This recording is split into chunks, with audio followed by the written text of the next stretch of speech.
AuCar's Tesla style screen was a great upgrade to my Tacoma, but not everyone likes how it replaces the air conditioning controls.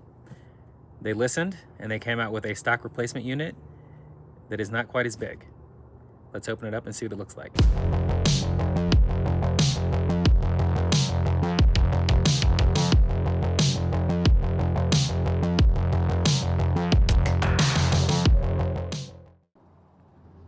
Here's the new system. As you can see, it's more horizontal and it doesn't replace your air conditioning controls like the large Tesla style screen does.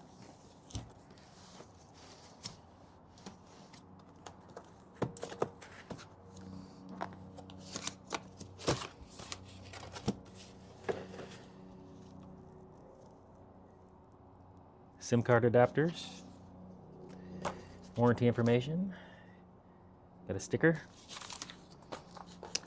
Here's color-coded installation instructions.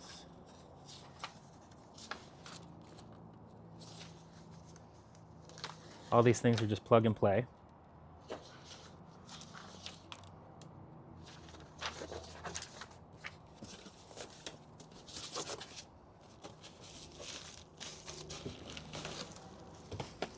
Here's the actual unit itself.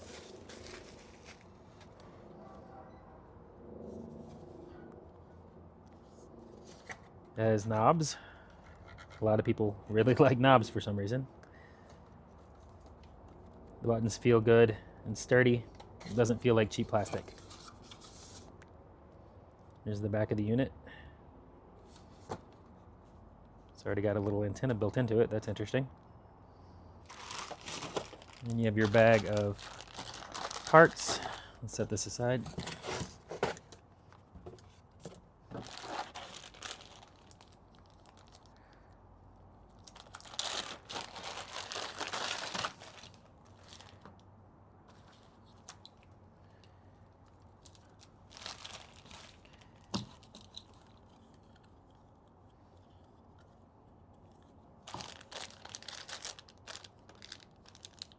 GPS antenna.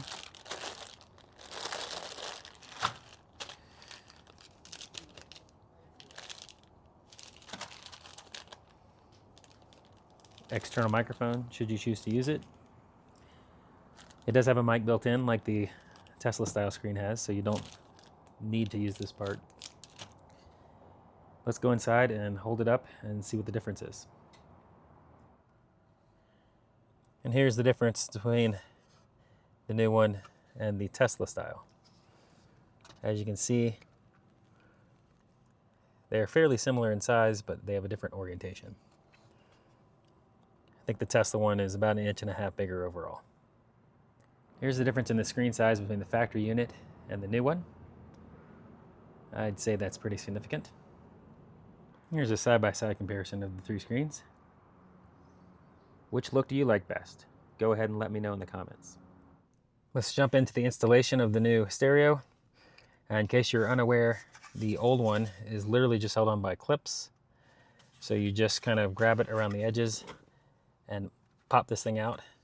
Then you unplug everything and then you can unscrew the old radio. The next thing you're going to want to do is remove the vents. They just clip into these little clips on the sides here. And you can just use a trim tool to snap them out. Just be careful not to break them. Once you get them snapped out, you can snap them straight into the new bezel. It's that simple. Now I'll probably 3D print some more rings, kind of like I did on these, because I don't really like the chrome look. So stay tuned, I'll link that in the description if I do that.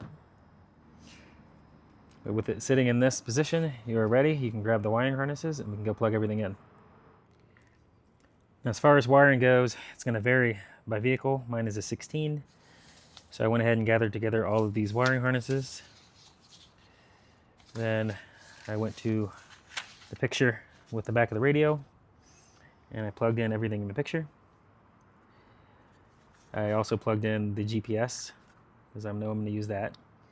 If you want to use a SIM card, you're going to want to plug in this guy with the SIM card reader, as well as these 4G antennas, which hook here and here. This stuff over here, I don't think I'm going to use. I will come back to it if I do. This is the factory USB. I went ahead and plugged in the CAN bus.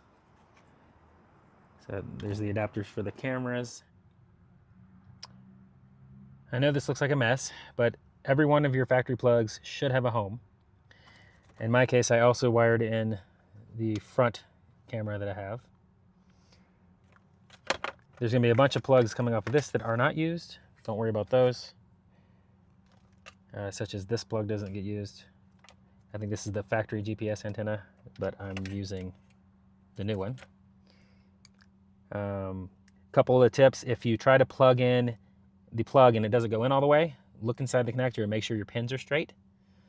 If the pin is not straight, just use your little trim tool or something to make sure the pin is straight so that the plug goes in. It should go in very easily without much resistance. So let's throw this thing in the dash and we'll turn it on.